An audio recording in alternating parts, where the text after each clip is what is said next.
What if I told you that the heaviest chains you carry aren't on your wrists, but in your heart? You can't see them, but you feel them every day. They tighten when you hear a certain name. They pull when you replay that betrayal in your mind. They whisper when you lie awake at night saying, "You'll never be free until they pay for what they did." But I came to tell you, those chains can break today. Forgiveness isn't a feeling, it's a choice. It's not letting someone off the hook, it's taking yourself off their hook. Friend, some of you have been carrying the weight of what someone said or did years ago, maybe decades. You've smiled on the outside, but inside, your heart has been bleeding. And God says today, it's time to release it. It's time to live unchained. Because forgiveness is not about others walking free. It's about you walking free.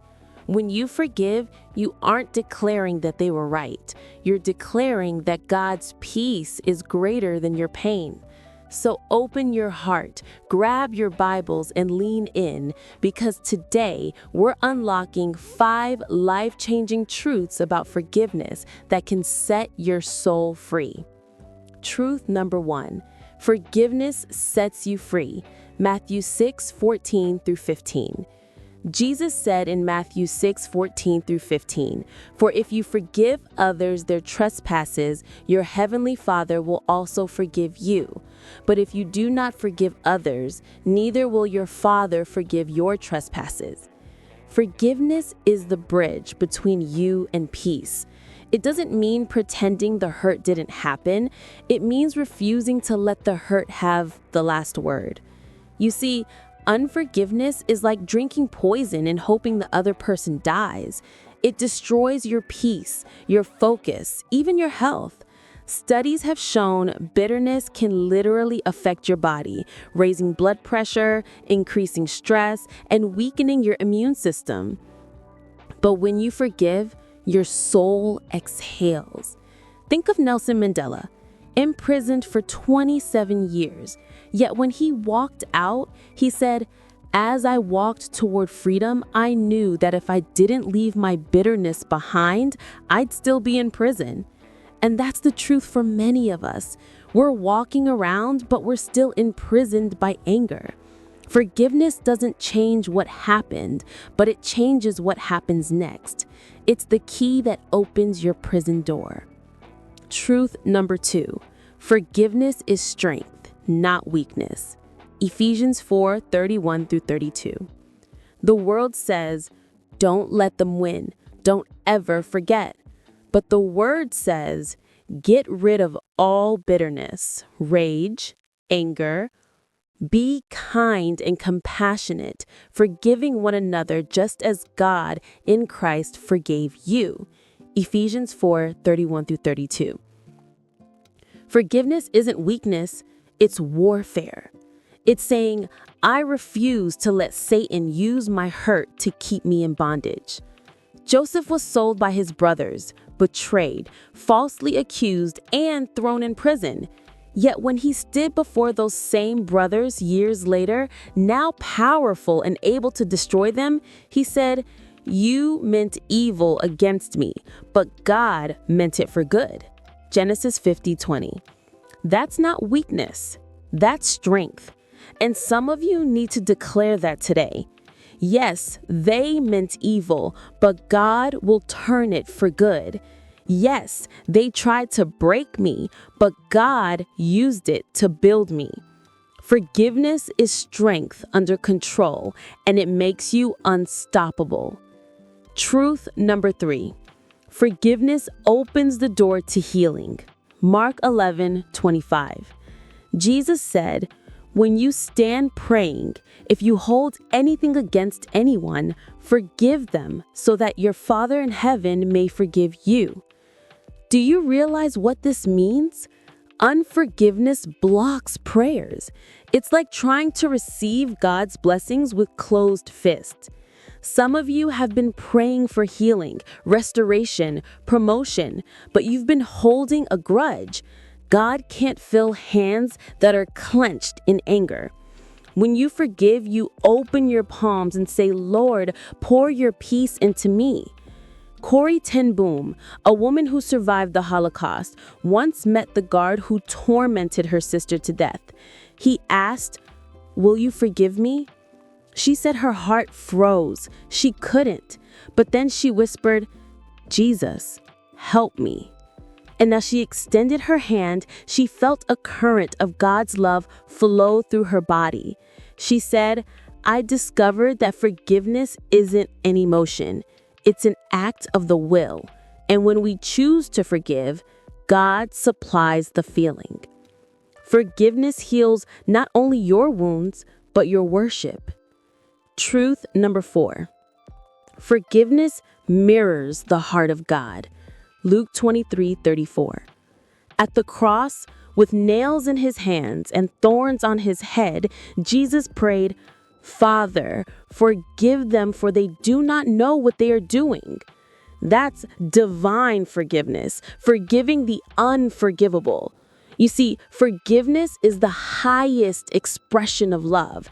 It's easy to love when people are kind, but it's godly to love when people are cruel. When you forgive, you look like Jesus. Stephen, the first Christian martyr, echoed his Savior's words as stones crushed his body. "Lord, do not hold this sin against them." Acts 7:60. Even in death, he mirrored God's heart. And that's our call, to be walking reflections of divine grace. Because every time you forgive, heaven takes notice.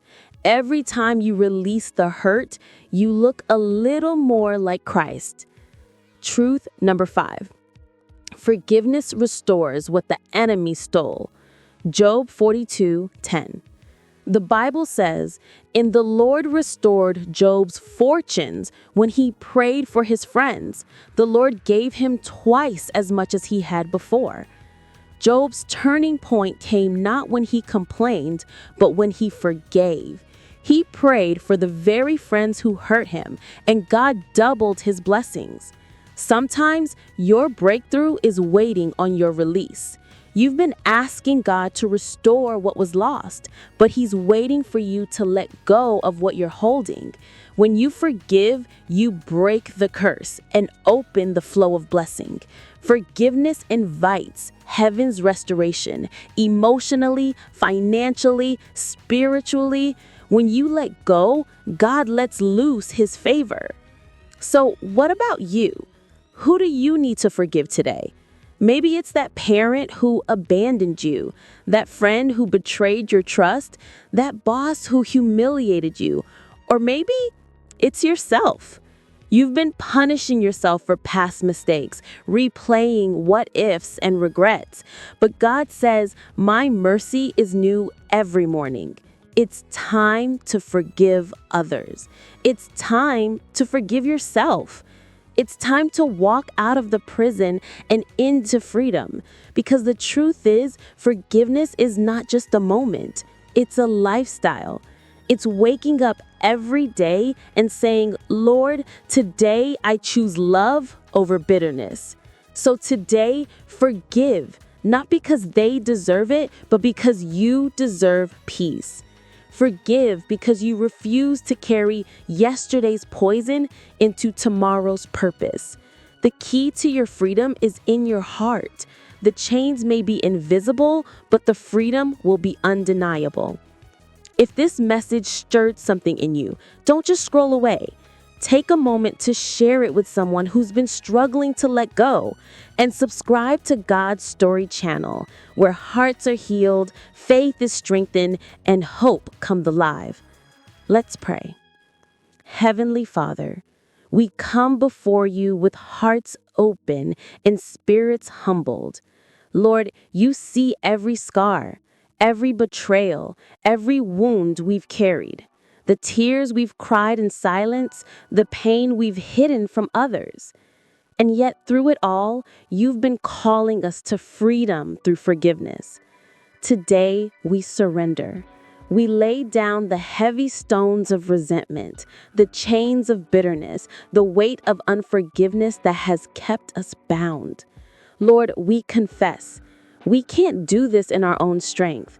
So we ask, Holy Spirit, breathe your strength into our hearts right now.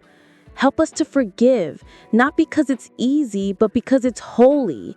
Help us to release those who wronged us, not because they're innocent, but because you have forgiven us much. Father, teach us to love like Jesus loved, to extend mercy like Jesus extended mercy, to pray for our enemies and bless those who cursed us. We lift before you every person we've struggled to forgive. We speak their names in our hearts right now, and we release them into your hands.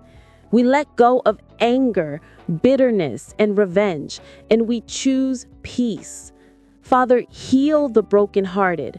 Mend the shattered trust. Fill the empty spaces where pain once lived with your love, your joy, and your presence. Father, for those who are hurting deeply, comfort them. For those who've been betrayed, remind them that you were betrayed too. For those who've been rejected, whisper that they are chosen and loved by you. And for those who've been carrying guilt and self-hatred, let your mercy wash over them right now. We pray for divine restoration, just as you restored Job. Restore what the enemy tried to steal: our peace, our purpose, our relationships, our joy. Where there was bitterness, plant blessing. Where there was pain, birth purpose. Where there were tears, let there be laughter again. Lord, help us to forgive quickly, to love deeply, and to walk freely. We declare that every chain of unforgiveness is broken right now in the name of Jesus. We are free, we are healed, we are whole. Not by our power, but by the power of the cross. And we thank you, Father, because whom the Son sets free is free indeed. In the mighty, merciful, matchless name of Jesus Christ we pray. Amen, amen, and amen.